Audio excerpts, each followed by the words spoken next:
welcome back to the 94th episode of 5 Minutes at the Frat House, brought to you by Frat House Sports, with Frat House Mike and Sidekick. I mean, listen, before we jump into all of our sports updating chat, I want to get a little bit of housekeeping kind of out of the way here. And let's start it off by introducing you to one of our new staff members. In a new addition to the staff right here, this is our Frat House Sports mascot, provided to us last weekend on this past Father's Day by my daughter Stephanie. And right now, as you can see, he's decked out in his his Phil's summer uniform. But I've been told that the uniform can change. It will change. You know, you never know. He might even show up one of these weeks, say, in a St. Louis Cardinals uniform, or. Well, I was going to say, is this kind of like a new Sidekick? Should I be worried? No. Your contract's secure, my friend. Here's the problem. We couldn't even write him a contract because here's the problem. He doesn't have a name. So what we're looking for here from all of our folks out there who are watching the show or who follow us over on frathousesports.net or on Facebook, we want you to name our new mascot for us, all right? And so what you need to do is you need to send us what you think would be the most appropriate name for our mascot, either by leaving a message on this YouTube video, or better yet, go over to our Facebook page, Frat House Sports, find it, give us a like, and then tell us what you think the new mascot's name should be, and that'll be our new mascot as we move forward.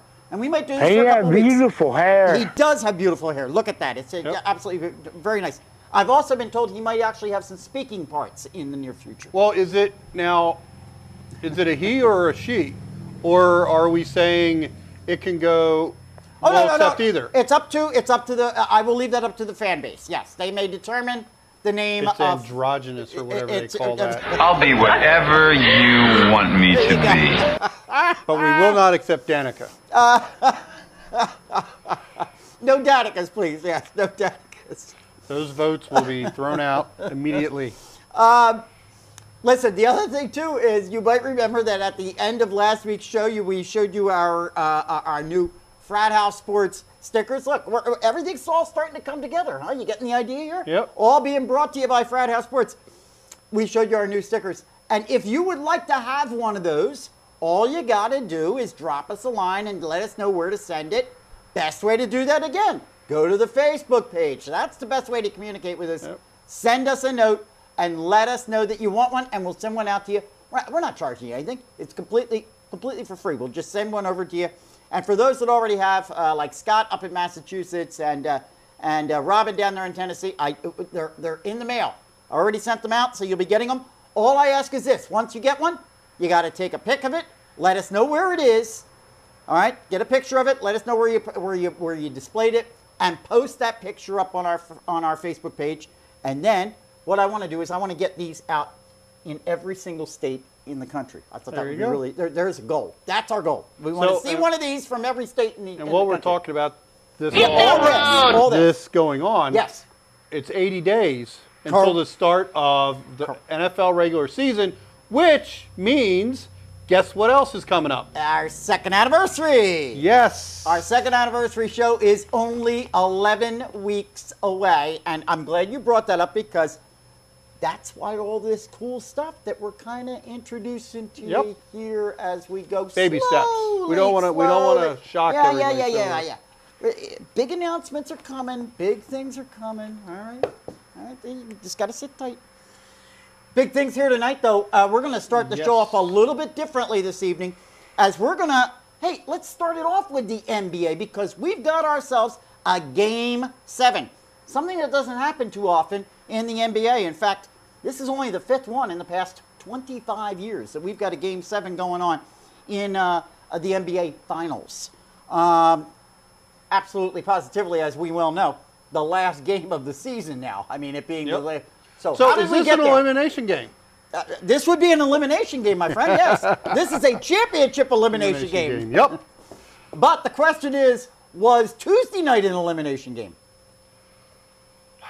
Yes, it was. It absolutely could have been. Because I said it so on Frat Junkies Radio the other day. I said that Tuesdays wasn't a limit. Yes, it was. But go ahead. How did we get here up to this point? I mean, here we are, the culmination of the 2013 NBA season, Game 7 of the finals. Tonight, we will know who is our champion and who is our loser. Yep. Somebody's going home. Somebody's getting a ring. Yep. So now, tip-off is tonight at 9 p.m. on ABC. If you watched Game 6, overtime, Heat were down by 13 at the end of the third quarter, came back to win that game. So if we look a little bit back at the series, Game 1 went to overtime. Then we had 4 games that were blowouts or semi-blowouts. Yep. Game 6, overtime again. What's going to happen tonight? Exactly. I mean, this series has been incredible. Well, if I'm not mistaken, too, correct me if I'm wrong. I don't know if you've got all the scores there or not, but I think all of the games have gone 1-1, 1-1, 1. Exactly. Yes, they have. So if we go with that pattern, San Antonio wins tonight. Yes, but I've got a stat for you that doesn't bode well for the Spurs. Go ahead. And that is, it's been 35 years since a road team has won a Game 7 in the NBA Finals. And that was 1978, the Washington Bullets over the Seattle Supersonics. Sidekick, at the same time, as I just pointed out, there have only been 5 Game 7s in the last 25 years. And you could also argue that it's due. It's been 35 years since it's been done. Right. So, but, But can we say enough about that Game 6 the other night? What an incredible display. That game was amazing. I mean, it is going down as potentially maybe one of the best finals games ever in the history of the NBA. I don't know if I would go that far, but it certainly has to come up there as one of the best ever. I sat there on the edge of my seat. I got to tell you, going into the second half, I said for sure this is San Antonio's series. They won this. It is over with. But the whole situation is fourth quarter, all of a sudden, you've got LeBron James comes alive. Before that, the guy was, 3 for 12 from the field. Something ridiculous like that. I think his fourth quarter stats equaled the first 3 periods. It was ridiculous. LeBron James carried the team in the fourth quarter, willed that team into Game 7. And there's where we are. Heat won that Game 6 in overtime, 103-100. LeBron James with 32 points. Tim Duncan with 30. Boy, was this guy disappointing. And honestly, I think it still would have been a Spurs game had they not had those couple turnovers at the end of the overtime. Correct. Yep. I think it would have been the Spurs, but they had a couple. Ray Allen with that game-tying three-pointer there, just absolutely incredible. Ray Allen, by the way, right now considered to be, in fact, statistically, the best three-point shooter ever in the history of the NBA. Ray Allen, and there he was again. Yep. Coming up there in clutch time. Incredible, incredible situation. We got to go to Game 6. Sidekick, I'm going to put you on the spot. Or Game 7. Where do we go tonight?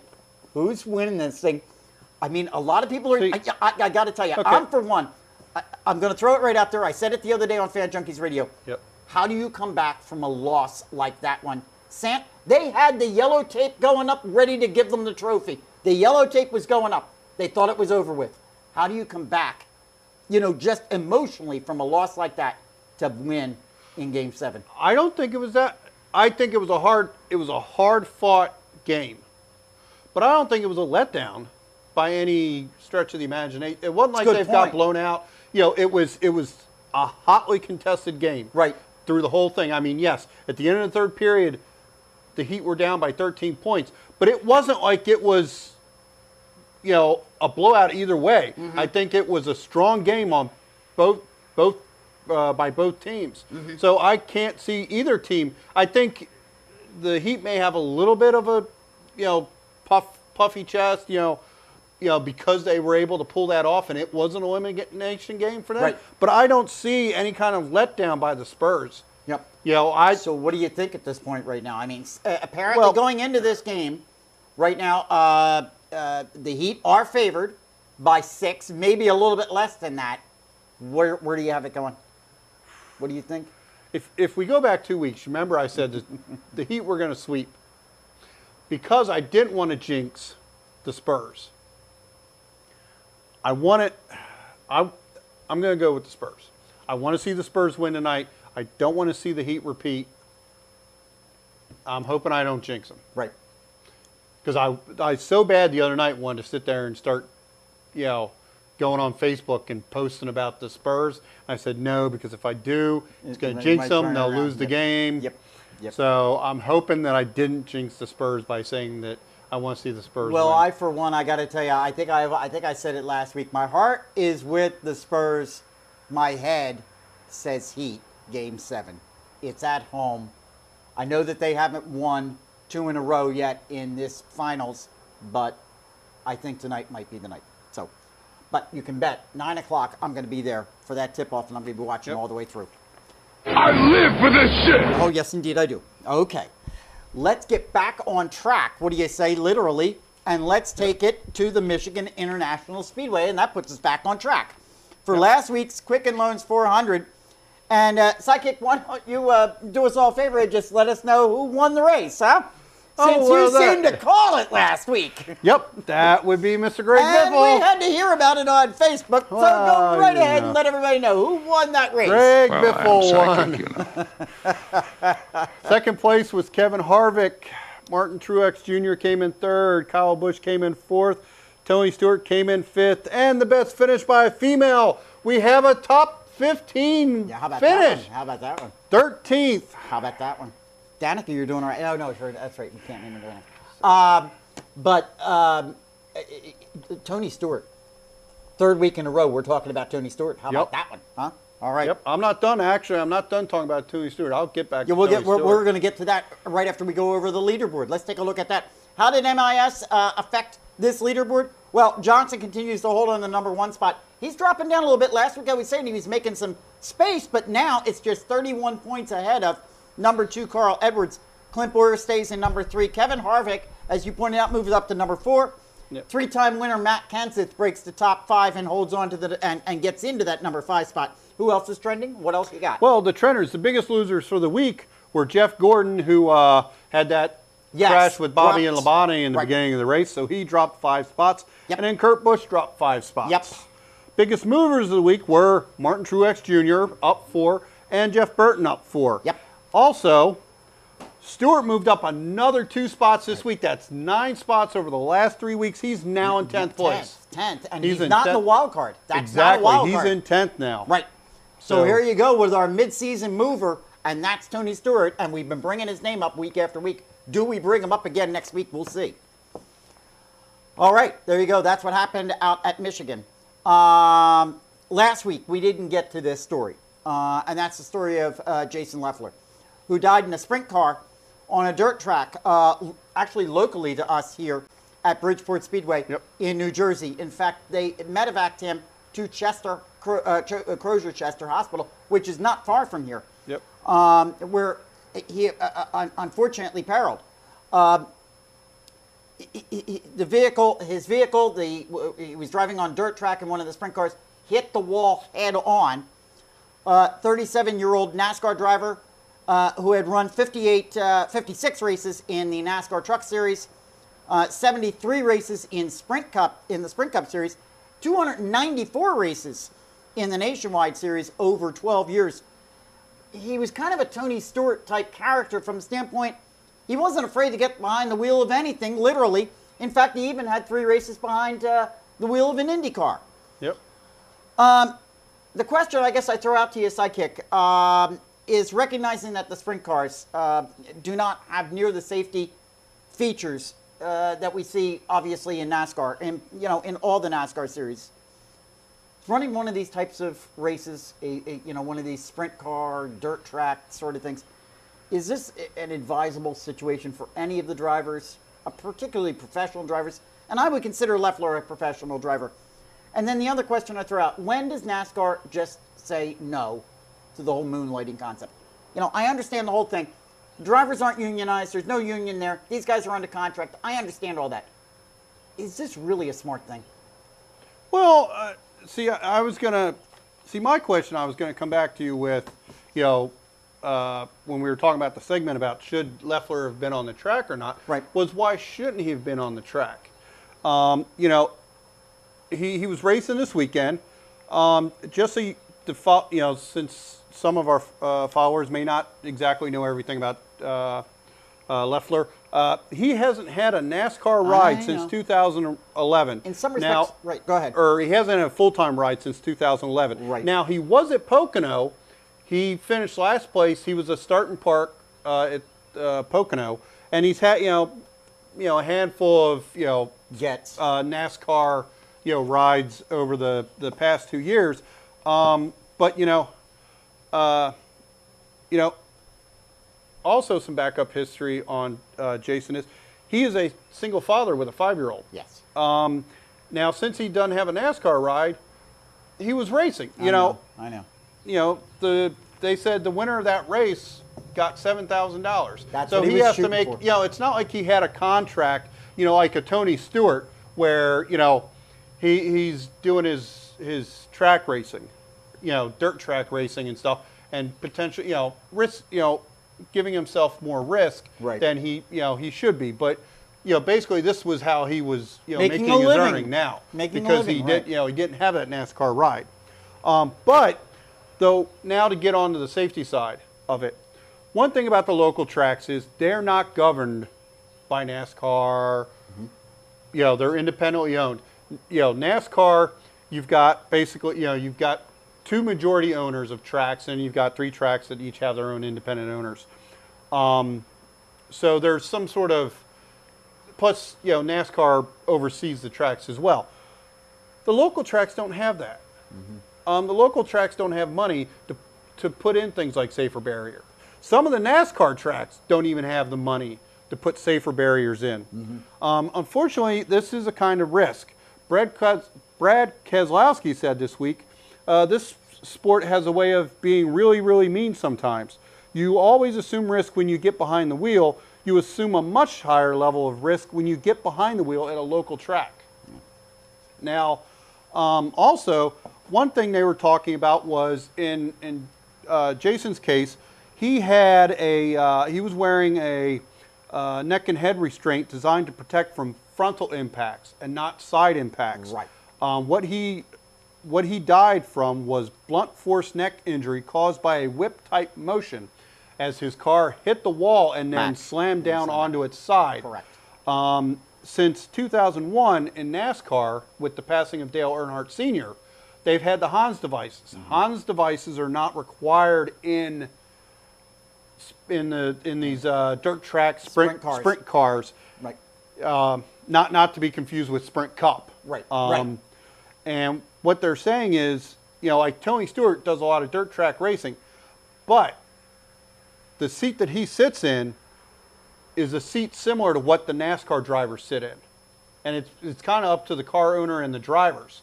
So he takes safety very personally, and he, you know, has a Hans device and is cocooned into his seat that keeps his head, chest, and pelvis all in line to eliminate that danger.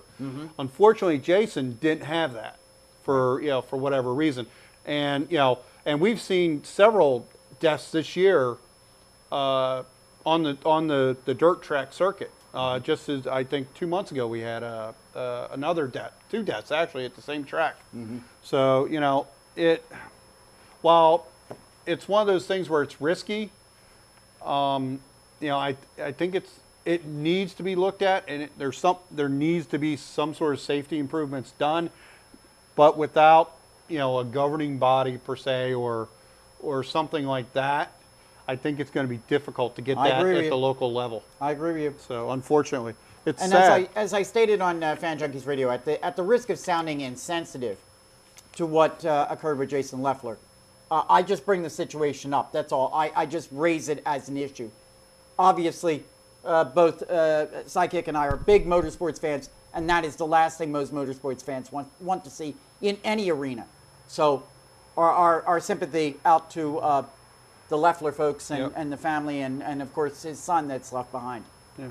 Now, hopefully, like we saw in the case of Dale Earnhardt Sr., where, you know, they came out with the Hans device that was mandated the year after and things like that. Sometimes it takes something like this to you know, promote, to get safety awareness. But given that, you know, we've seen a couple other deaths this year, Right. At the local level, are we really going to see major sweeping change? I don't know. It's some of it too. I think it's the nature of the vehicle. How that vehicle is open on the sides, at least in the window area. So we're gonna have to wait and see how that all works out. I mean, there has to be some sort of logistics that come involved in that. But all right, let's stick with racing for just one more second. We're really going to mix things up this coming weekend as we head out to Sonoma Raceway in California. This is our first road course race. And all of you can catch the coverage of that race beginning at 2 p.m. Eastern Time on Sunday over on our favorite TNT. Give us your fantasy suggestions, Sidekick, but I'm going to sit back. I'm going to bet that I could probably guess at least 3 of them. But go ahead, let's hear them. All righty. Well, we're going to Sonoma. It's time to make right turns on the track. That's right, boys in Tanica. We're going to the road course. Yes, we're going to have some fun this weekend. We're going to throw everybody's roster up in the air. All right, so Yep. here we go. Picks for the week. Clint Boyer, last year's winner of the race at Sonoma, has 4 consecutive finishes of 11th or better, 26-25, same as last week. One of the first times appearing on the list this season, Tony Stewart, road course specialist with 4 straight top 10s and momentum going on his side. He's 24-25. Brian Vickers finished 4th here last year and has been doing so well for Michael Waltrip Racing that they've added him for the road courses. He is 20-75. The name you've been waiting for. Go ahead. Marcos Ambrose. Yep, that's what I was waiting for. Everybody's favorite road course ringer. Even more popular than Juan Pablo Montoya. He has an average finish of 5.5 over the last 4 races here. And if it weren't for a wreck on his first race, he'd be perfect top 10s on road courses in his career in NASCAR. By the way, at Watkins Glen, he's won there and finished, I believe, 2nd. Anyway, he is 1875. And then from the who category, we're going to throw in Victor Gonzalez Jr. Yes, who? Victor is one of 3 racers this weekend getting his first Sprint Cup start. And it comes on a road course where he has 6 nationwide starts and typically averages in the teens in his road course finishes last year. He is a bargain steal at $750. That's even a little bit high, isn't it? In light of the fact nobody's ever heard from him. Which takes the roster to $98. Well, you had 2 out of 3 of the ones that I thought. I thought for sure you were going to throw Mark Martin in there, but budget. That's kind of where I thought. All right. Alrighty. Let's go over, and we're now 12 weeks into the Major League Baseball. With 46% of the season completed, which is rather hard to believe. So let's take a look at the current MLB standings. Over in the American League, the Boston Red Sox are only a game and a half ahead of the Baltimore Orioles, who are 7-3 in their last 10 in the AL East. In the Central, the Detroit Tigers are 3.5 games in front of the Cleveland Indians. And in the West, the Oakland A's continue to hold top spot. They're now 2 games in front of the Texas Rangers. A lot of people are asking, Texas Rangers, are they shot? We'll wait and see. In the National League, the Atlanta Braves, 7 games in front of the Washington Nationals. Your St. Louis Cardinals, with the best record in Major League Baseball, still 2.5 games in front of the Cincinnati Reds. And in the West, the Arizona Diamondbacks are a game and a half in front of the Colorado Rockies. It's time again for Frat House Mike's Screwball Stories. All right, listen. Check your facts and get back to me. Check the facts and get back. All right.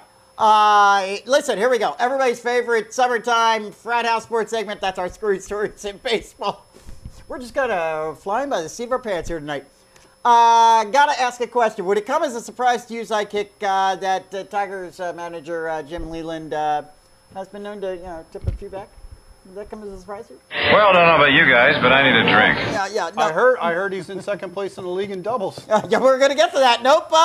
And listen, it wouldn't come as a surprise to just about anyone that has followed Leland over the years that the guy has put away his share of libations over the years. And just for good measure, he confirmed it the other evening to the media. Leland was asked for his opinion regarding Baltimore Orioles, Manny Machado, prior to the O's opening a series. Let's go have a ham sandwich. No, we're having Oreos. Prior to opening a series at Tiger Stadium, to which Leland responded, Machado leads the league in doubles. I'm second in doubles. Double vodkas, double scotches. If I know better, I would think I had a couple of doubles. No doubles here. Maybe a single, but they always say that if you admit to being an alcoholic, well, then you're not one, right? So I guess Leland's in good shape. Let's go over and take a look at the Mets for a moment. They certainly have their share of rising stars. Listen, they've got a couple of really good players and some things that are coming up in the future. It paves a positive look for them in the coming years. One of them is rookie phenom pitcher Matt Harvey. One is not Lucas Duda. With Harvey throwing a no-hitter through 6 innings against the Braves at Turner Field the other evening, Braves' Jason Hayward bounced an infield ball to the left side of the pitcher's mound. Harvey quickly charged the ball and flipped an underhand to first base to no one.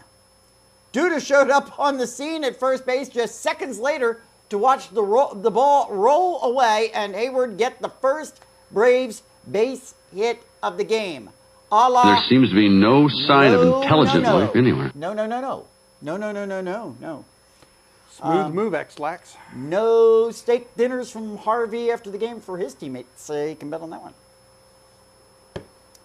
Our Frat House Sports Manny Ramirez watch, which began right here on this show last season, may have just been put on hold as a missing persons APB has been put out for a Manny sighting. Now, you might recall that the last time we saw Manny, he was having trouble sliding into second base in a game being played in the Taiwanese League for the EDA Rhinos. Since playing for the Rhinos, are you ready for this? When he was playing down there with them, attendance for the Rhinos increased 412%. TV ratings spiked 221%. However, it's been reported that Ramirez has mysteriously been removed from the team's roster and is scheduled to leave Taiwan tomorrow. For where? Well, that's all speculation. Some have actually rumored that he might be showing up back up here in the U.S. on one of the bigs. That's actually been one of the rumors. Others feel he's heading off to the Nippon Professional Baseball League. And if he is, my suspicion is it's because he heard right here on this show last week they're using juice balls. That's right. There's something screwy around here. Which is quite funny that we have this story today, because if you watch the throwback from a year ago, this episode. Is that right? I haven't actually seen it. We were talking about Manny getting dropped by the minor league team. Now Manny's working his way back to somewhere where it's not quite sure where. Oh, that's funny. I haven't actually seen it. I posted it up. I haven't seen it. Apparently, he wants to go someplace he can hit his balls a little farther. Oh, righty. Last but not least, this might be just as good as that comment. As reported earlier, the Oakland A's right now are leading the AL West by 2 games over the cooling Texas Rangers. Now, no doubt about it, the A's have played very, very well, particularly recently. They just wish, however, that their ballpark, the Oakland Coliseum, wasn't playing like crap. While many have claimed that the Cubs' Wrigley Field have the worst player and fan amenities in the entire league, which, as we've discussed here, has ultimately led to the approval of a $500 million facelift for Wrigley. In fact, the Oakland Coliseum makes its own case for possibly the worst. Well, certainly maybe the most unhealthy place to play baseball.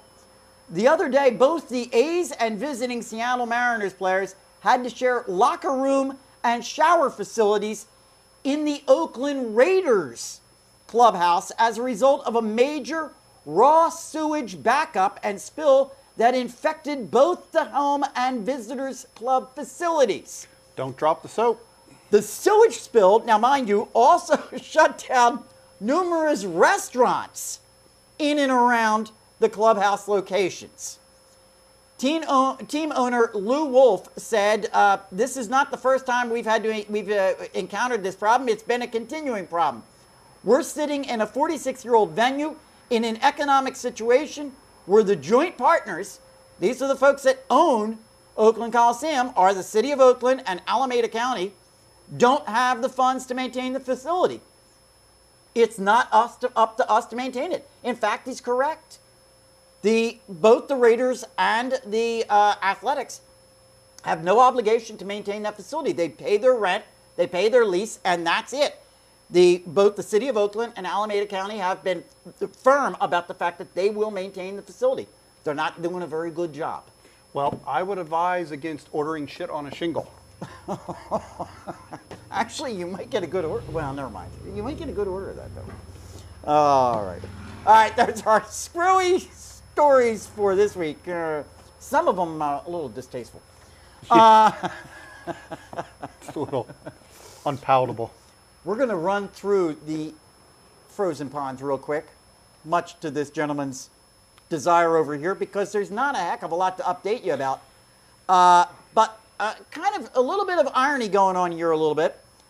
At this point right now in the NHL season, we have at most maybe 3 games remaining. All right, maybe 3. Might Thank only actually God. be 2. I knew that was coming.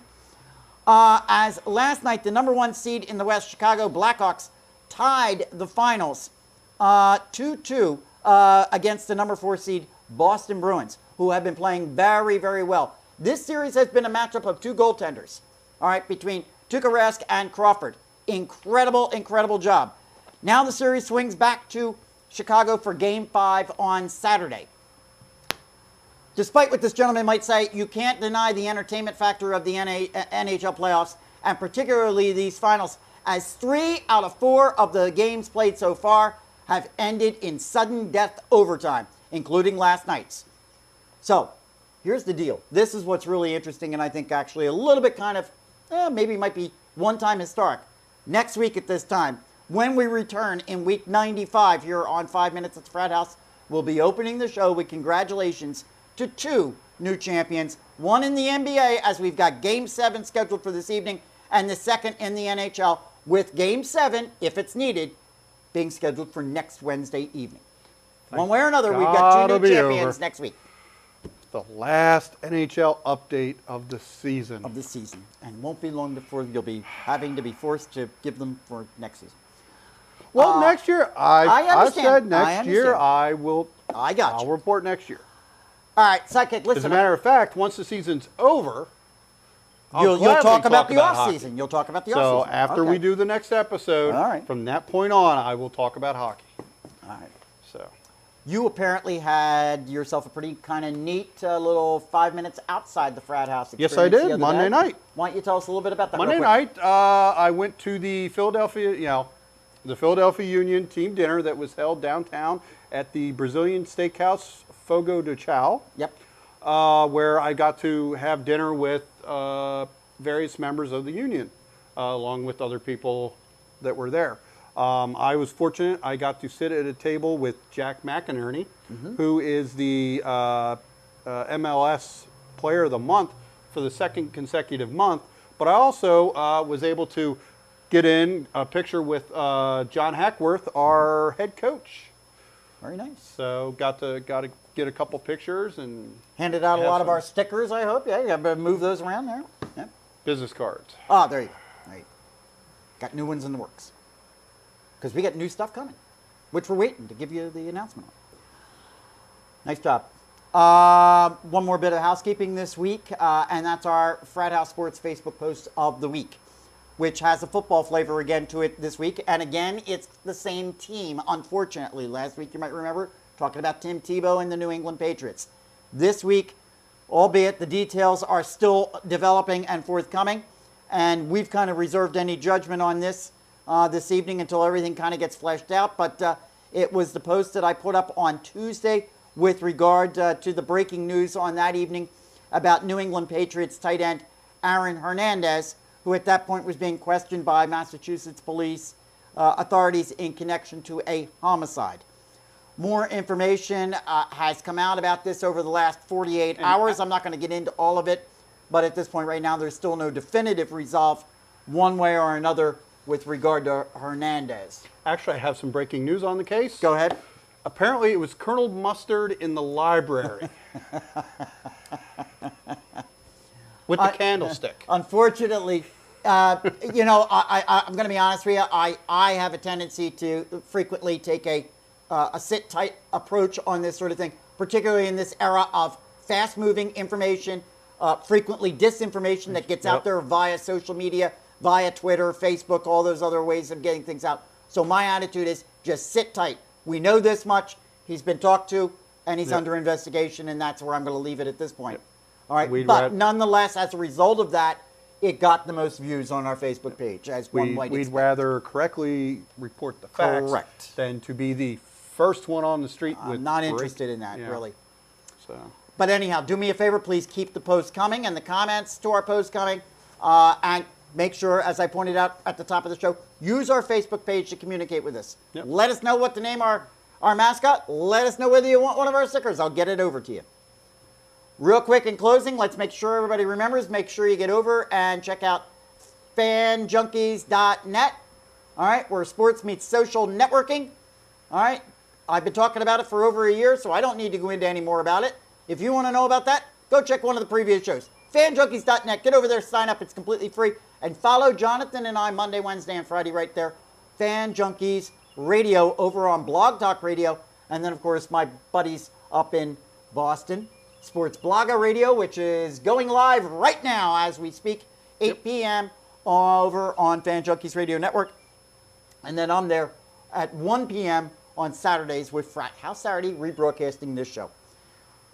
Many thanks to our friends, Jim and Carl over at CLW83.com. Make sure you're checking their programming out as well. Great stuff over there. All original stuff you won't hear anywhere else, plus the rebroadcasts of all the Fan Junkies radio productions. And last but not least, FratHouseSports.net, our own website, which you're going to be hearing more and more and more about as we continue to go through the next 11 weeks and as we approach our second anniversary and beyond. All right? All right, there you have it. That's our show for the longest evening of the year as we are here the night before summer. Summer begins tomorrow. That is the longest day of the year, so this is our longest show of the year. Albeit it's not the longest show. I've got the timer going right here. All right? In the meantime, no, you know what you got to do. As much as I've tried. He did try. In the meantime, you know what you got to do. You got to keep us real, you got to keep us live, and you got to keep us going. We'll see you next week. Take it there. But on lap 104, Kane blowing a right front tire, heading into the turn. One there, goes hard into the wall. Car catches fire. Kane would climb out okay, but he did finish at 38. So lap 128, Earnhardt Jr. in the lead. Passed by Johnson, but Jr. slowing. And a couple laps later, his engine would blow. Tough break for that 88 team as he finished 37th. Obviously. Now 50 laps to go. Greg Biffle, here we go. Passing teammate, Carl Edwards, and he'll take the lead. So with 3 laps to go in this race at Michigan, Johnson working his way back to second, but gets a flat left front tire, hits the wall, and he won't catch Biffle. So on that very final lap, Greg Biffle up top hangs on for the victory. His first win of the season and 1,000th win for Ford. Take a look right there. Harvick finishing second as Truex Jr. is third. Greg Biffle getting the victory. First Cup win since Michigan last August for Greg Biffle, the champion of Victory Lane.